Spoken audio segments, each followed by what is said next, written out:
El tren de regreso desde León llegó puntual como siempre. Me despedí de Candelaria con un abrazo cálido y una promesa de volver a vernos pronto. El fin de semana juntas me había sentado bien. Reímos, caminamos por el casco histórico, incluso cocinamos juntas como en los tiempos de universidad. Era la primera vez en meses que me sentía verdaderamente ligera. Tomé un taxi desde la estación hasta mi casa en Salamanca, acariciando la idea de volver a mi jardín, de preparar una infusión con lavanda y de saludar a mi nieto Lorenzo con su sonrisa desordenada y esa forma que tiene de abrazar sin avisar. Pero cuando el coche dobló la esquina de la calle donde vivíamos, sentí cómo algo en mi pecho se tensaba. Las macetas que cuidaba con esmero mis lirios, las lavandas que trasplanté el verano pasado, los rosales que mi marido y yo plantamos cuando aún estaba vivo, estaban destrozadas. Las flores yacían desparramadas por el suelo, como si alguien las hubiese pisoteado sin pensarlo 2 veces. Y entonces vi las cajas. Estaban allí junto al contenedor de basura.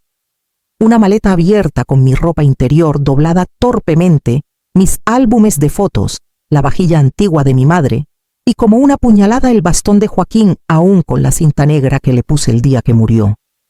Me bajé del coche como si caminara sobre cristales. Las piernas no me respondían del todo. Me acerqué con el corazón en la garganta, esperando que todo fuese un error, una confusión. Y entonces, en la puerta principal justo sobre la mirilla, encontré una hoja arrancada de un bloc pegada con cinta adhesiva. Lo siento, mamá. Mis suegros se vienen a vivir. No hay espacio para ti. Elías. Reconocí su letra enseguida. Esa caligrafía firme y ordenada que yo misma le ayudé a perfeccionar durante tantas tardes de deberes. Sentí que el aire me abandonaba el cuerpo. Di unos pasos hacia la puerta. Toqué una vez con los nudillos, apenas como si aún pudiera despertar de una pesadilla. Nada. Volví a tocar esta vez más fuerte.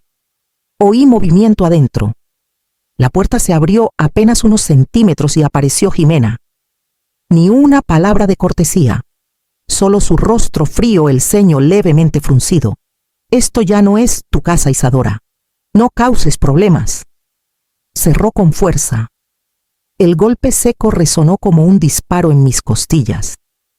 Me quedé allí sola con las manos colgando y el alma arrugada mientras los vecinos espiaban desde sus cortinas sin acercarse, como si el dolor ajeno fuese contagioso. Entonces di media vuelta sin saber a dónde ir, solo sabiendo que ya no tenía a dónde volver. No recuerdo cómo llegué a la estación de autobuses, ni cuánto tiempo estuve sentada en el andén con la maleta a mis pies y las manos entrelazadas como una oración muda. Caminé durante horas sin rumbo con la mente embotada y los pasos guiados por una inercia que no entendía. En algún momento entre la niebla de la humillación surgió un pensamiento claro como una campana el estudio. Años atrás, cuando trabajaba en el Centro Cultural de Segovia, me ofrecieron un pequeño espacio como parte de un programa para personal externo. No lo necesité entonces, pero acepté por cortesía y curiosidad. Firmé el contrato, pagué la renta mínima cada año y dejé las llaves guardadas en un rincón del bolso, olvidadas entre pañuelos y monedas sueltas. Busqué el llavero con manos torpes mientras subía al tren. Cuando los metales chocaron entre sí, sentí una punzada de esperanza. El estudio seguía allí. La cerradura crujió como si reconociera mi tacto. Dentro, el aire estaba cargado de polvo y silencio. Una silla coja junto a una mesa estrecha, una cama individual con un colchón hundido y una cocinita que apenas recordaba cómo funcionaba. Pero estaba en pie. Y era mío. Dejé la maleta sobre la cama y abrí el cierre. Lo primero que vi fue una foto enmarcada de Lorenzo con la cara manchada de chocolate y los ojos brillando de alegría. La coloqué en la mesa como si me hiciera compañía. Luego herví agua y preparé té. El aroma del jazmín llenó el espacio con algo parecido al consuelo. Mis manos temblaban al sostener la taza. No sabía si era por el frío, por el cansancio o por el golpe invisible de haber sido desechada como un mueble viejo. Me senté en la silla y me permití cerrar los ojos. Afuera la ciudad seguía su curso. Nadie esperaba nada de mí. Nadie me pedía favores. Nadie me necesitaba. Por primera vez en décadas, el silencio no era amenaza, sino refugio. Y en ese silencio empecé a recordar las pequeñas frases que durante años había preferido no escuchar. El estudio estaba en silencio, pero dentro de mi cabeza comenzaban a hablar los ecos del pasado. No gritos, no insultos, no escenas violentas. No, lo que escuchaba era más sutil, más dañino. Las pequeñas frases que alguna vez descarté como bromas o comentarios sin importancia, volvían ahora con el filo que no quise ver entonces. Tu estilo es vintage.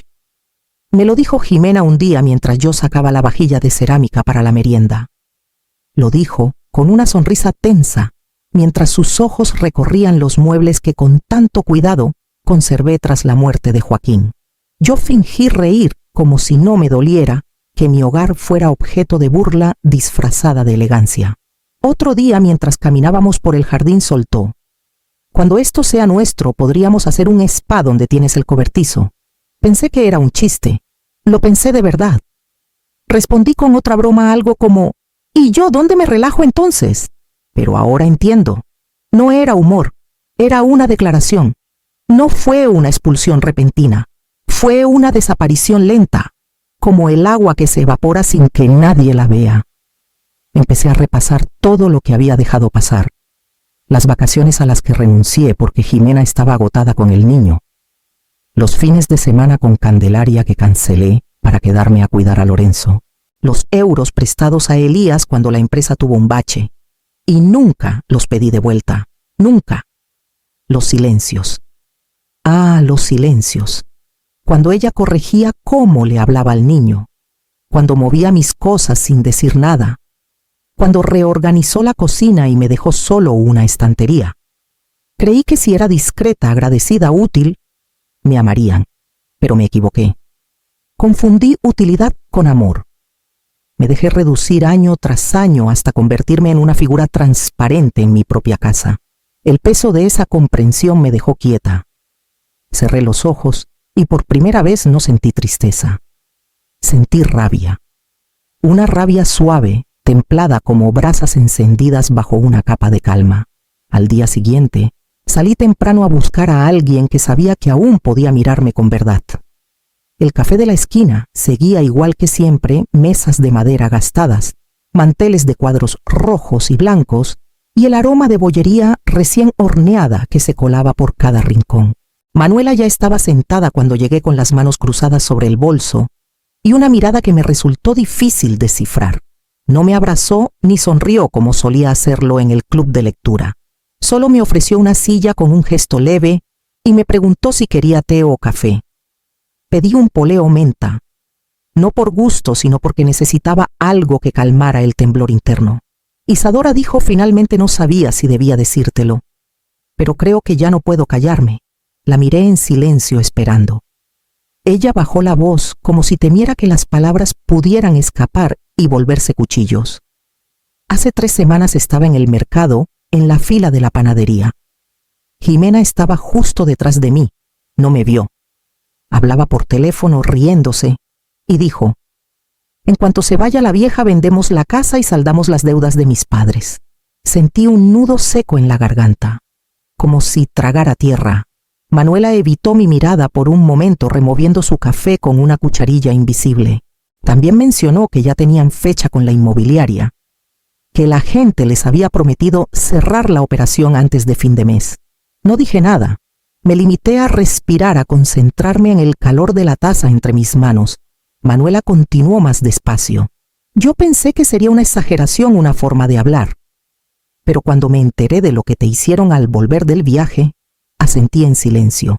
No necesitaba más detalles. Las piezas ya encajaban. No me echaron por necesidad. Me echaron por estrategia y por codicia. Me quedé mirando por la ventana del café sin ver realmente nada. El reflejo del cristal me devolvía el rostro de una mujer que había sido útil, generosa y totalmente ingenua. Esa noche, al volver al estudio, saqué la caja metálica donde guardaba los papeles antiguos. Sabía exactamente qué estaba buscando. Esa noche, después de la conversación con Manuela, no pude dormir. El silencio del estudio, que hasta ahora me había parecido un alivio, se volvió un pozo de ecos y recuerdos. Me levanté antes del amanecer, encendí la lámpara de escritorio y fui directamente al armario donde había guardado la caja metálica.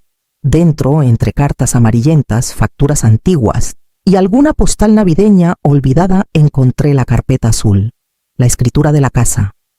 La abrí con manos firmes. Las páginas estaban en buen estado, con la caligrafía de Germán, el abogado de confianza de mi difunto esposo, y nuestros nombres completos en cada cláusula. Recordé esa tarde en que Benjamín y yo decidimos no ceder la totalidad de la propiedad a Elías. Las cosas cambian, Isa, me dijo él, y la sangre no siempre pesa lo que uno cree. Tenía razón. Aún figuraba como titular principal. La casa no podía venderse sin mi firma. Marqué el número de Germán Laborda, que aún conservaba anotado en una agenda de papel. Me contestó con voz ronca pero cálida. Acordamos vernos en una cafetería cerca del casco antiguo. Él llegó puntual, más encorvado que antes, pero con la mirada igual de aguda. Revisó los documentos sin necesidad de gafas. «Sigues siendo copropietaria legal», Isadora dijo, mirándome con seriedad. «Y ellos no pueden mover ni una baldosa sin tu firma». Respiré hondo, sintiendo por primera vez en días que tenía el suelo bajo los pies. Germán me explicó que podíamos presentar una orden judicial para congelar cualquier intento de venta o traspaso, y que con esos papeles ningún notario se atrevería a proceder. «Pero prepárate», añadió bajando la voz. «No se van a quedar de brazos cruzados, especialmente ella. Lo sabía». Jimena no era de las que aceptaban un no sin pelear su versión del sí. Pero esta vez no era yo la que debía ceder. Volví al estudio con una copia del expediente bajo el brazo y un plan claro en la cabeza. Lo siguiente era verles las caras. La cafetería donde quedé con Germán tenía un aire melancólico, de esos sitios que sobreviven a las modas porque nunca pretendieron ser modernos. Al fondo, en una mesa junto a la ventana, él ya me esperaba con un café a medio terminar y una carpeta abierta frente a él. Al verme se puso de pie con ese gesto educado, que nunca perdió, aunque la edad le pesara en los hombros. Le entregué los documentos temblorosa, no por miedo, sino por la magnitud de lo que estaba a punto de confirmar. Germán los examinó con la calma de quien ha pasado su vida entre cláusulas y firmas. «Aquí está todo», dijo, al fin apuntando con el dedo. «Escritura, registro, condición de copropiedad. Sigues figurando como titular principal, Isa. Esta casa no puede venderse sin tu consentimiento explícito, y no lo han tenido». Sentí una mezcla de alivio y rabia. Alivio por saber que aún tenía una carta que jugar. Rabia por haber estado tan cerca de perderlo todo sin siquiera dar pelea. Germán cerró la carpeta con firmeza y me miró con esa seriedad paternal que siempre le caracterizó. «Puedo ayudarte a presentar una solicitud de medidas cautelares. Si el juez la admite, congelamos cualquier intento de venta mientras resolvemos la propiedad. Pero debes saber algo, Isadora, esto no se va a quedar en silencio. Ellos se moverán rápido». Asentí. Ya no tenía miedo. No era una cuestión de venganza, sino de dignidad. De recordarles que no soy un mueble viejo que se puede dejar junto al contenedor. Salimos juntos del local. El aire de la tarde olía a lluvia, pero dentro de mí había una tormenta mucho más antigua preparándose.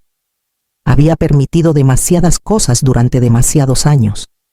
Pero ahora, con esos papeles y la ayuda de Germán, ya no estaba sola ni indefensa. Esa misma noche, redactamos la documentación y al día siguiente entregamos la solicitud en el juzgado. Mientras salíamos del edificio, supe que la próxima jugada vendría de ellos, y esta vez yo estaría lista. Me citaron en un restaurante de menú cerrado, de esos que Elías detestaba por no tener carta para elegir. Solo eso ya me pareció sospechoso.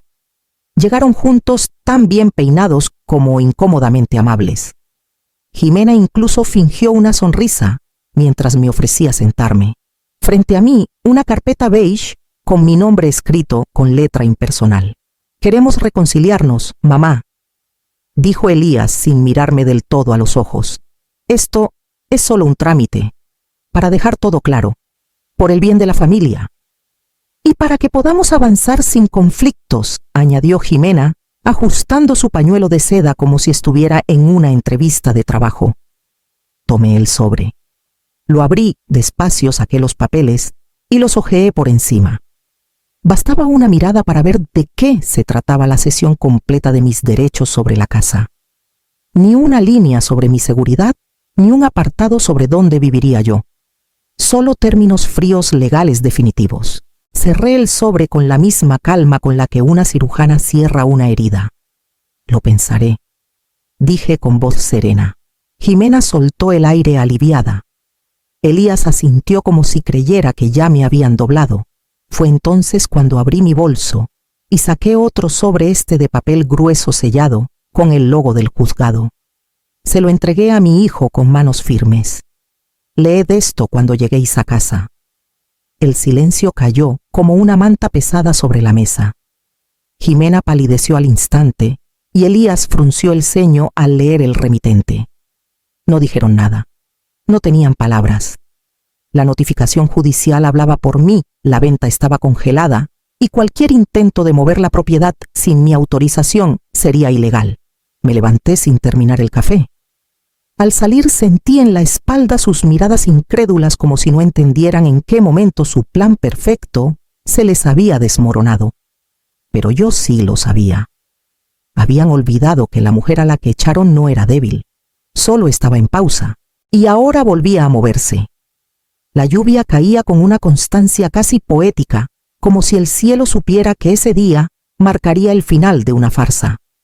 Me mantuve bajo mi paraguas negro, en silencio observando desde la acera de enfrente cómo el actuario bajaba del coche oficial con su maletín mojado y los dos agentes lo seguían con paso firme. La calle que tantas veces recorrí con bolsas del mercado y la ilusión de una abuela que llega a casa hoy era un escenario distinto. Uno de justicia, toque de timbre. Una pausa. La puerta se abrió y apareció Jimena en bata, los ojos desorbitados. Su reacción fue inmediata: lágrimas, balbuceos, promesas al vacío. Esto debe ser un error, gritaba. Somos familia, Elías. Llegó unos minutos después empapado con cara de no entender en qué momento todo se había ido al traste. Intentó razonar, discutir, pero el actuario imperturbable le entregó la orden de desalojo. Legal, firmada, irrevocable. Me mantuve en la sombra sin intención de intervenir. No necesitaba hacerlo. La ley hablaba por mí. El mismo sistema que tantas veces me ignoró hoy me devolvía un pedazo de dignidad. Ellos me habían expulsado sin aviso, con crueldad, sin un mínimo de respeto. Yo los enfrentaba con silencio y papeles sellados. Jimena, ya sin lágrimas, lanzó una mirada hacia la calle. Me vio. Supo. Bajó la vista sin decir palabra. Elías, en cambio, se quedó paralizado, como si finalmente comprendiera que no solo habían perdido una casa, sino algo mucho más profundo: mi confianza, mi lealtad de madre. Vi cómo empacaban a toda prisa lo que pudieron, cómo los recuerdos falsos se rompían con cada caja cerrada. No sentí venganza. Sentí paz, porque entendí en ese instante que no me habían echado, me habían liberado. Y en esa libertad silenciosa empecé a caminar bajo la lluvia sin rumbo fijo, pero con la certeza de que algo nuevo me esperaba. Elegí un café céntrico siempre lleno, donde los murmullos ajenos serían el mejor telón de fondo. Me senté junto a la ventana con los documentos en una carpeta pulcra y un sobre doblado con cuidado. No temblaba. Ya no. Elías y Jimena llegaron con gesto de derrota, los ojos hinchados de quien no duerme bien desde hace semanas. Se sentaron frente a mí, sin decir palabra, esperando que yo rompiera el silencio. Y lo hice. Aquí están los papeles que confirman la venta. Ya no queda nada a vuestro nombre, dije, mientras les entregaba la carpeta. Jimena abrió la boca, pero no salieron palabras, solo lágrimas contenidas. Elías bajó la vista, fingiendo revisar las hojas que ya sabía que decían. Entonces saqué el sobre y lo dejé sobre la mesa. Dentro hay un cheque simbólico, continué. Lo justo para una pensión barata y un mes de comida. Nada más. Ni un céntimo de gratitud. Solo cierre. Jimena rompió a llorar en seco, como si de pronto todo el peso del engaño, la codicia y el desprecio se estrellara contra su pecho. Elías intentó tomarle la mano, pero ella se la quitó con torpeza. Buscaba apoyo donde ya no quedaba fuerza. No es amor si se basa en sacrificios unilaterales, les dije sin odio, solo con cansancio. Quise levantarme con calma como se hace cuando una conversación no da para más. No les deseé suerte. No les dije adiós. Caminé hacia la puerta sin volver la vista mientras sus súplicas y balbuceos quedaban detrás hundiéndose en el ruido de las tazas y las cucharillas. Al salir el sol de invierno me acarició la cara. Era tenue, pero suficiente. Respiré hondo y avancé por la acera con paso firme, sabiendo que por primera vez en mucho tiempo, lo que tenía por delante no era una carga, sino una elección. Las oficinas estaban frías y funcionales sin sentimentalismos. Firmé los documentos con mano segura cada trazo, dejando atrás una historia que ya no me pertenecía. Transferí los fondos a 3 fundaciones, una dedicada al refugio de mujeres mayores sin hogar, otra que ofrecía asesoría legal gratuita y una tercera que enseñaba oficios a quienes nadie contrataba por tener canas. No dejé ni una cláusula abierta, ni un resquicio para que regresaran a tocar mi puerta con otra excusa de familia. Regresé a mi pequeño estudio con una bolsa de telas antiguas. Algunas eran retazos que había guardado durante años, otras provenían de vestidos que alguna vez usé en cenas familiares donde fingía sonreír. Coloqué la vieja máquina sobre la mesa y comencé a coser. No tenía prisa. Punto tras punto fui armando una colcha que no pretendía cubrir nada más que mi nueva vida, sin adornos, sin esquinas ocultas. El té de jazmín humeaba en una taza de barro.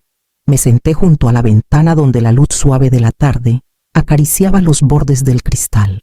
Afuera el mundo seguía sin saber que dentro de ese rincón olvidado, una mujer estaba renaciendo. No sentía odio, no sentía rencor, tampoco pena. Era como si todo el ruido se hubiera disuelto y solo quedara la melodía leve de una existencia simple y elegida.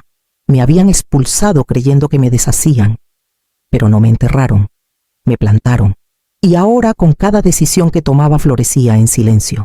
Los días siguientes fueron tranquilos.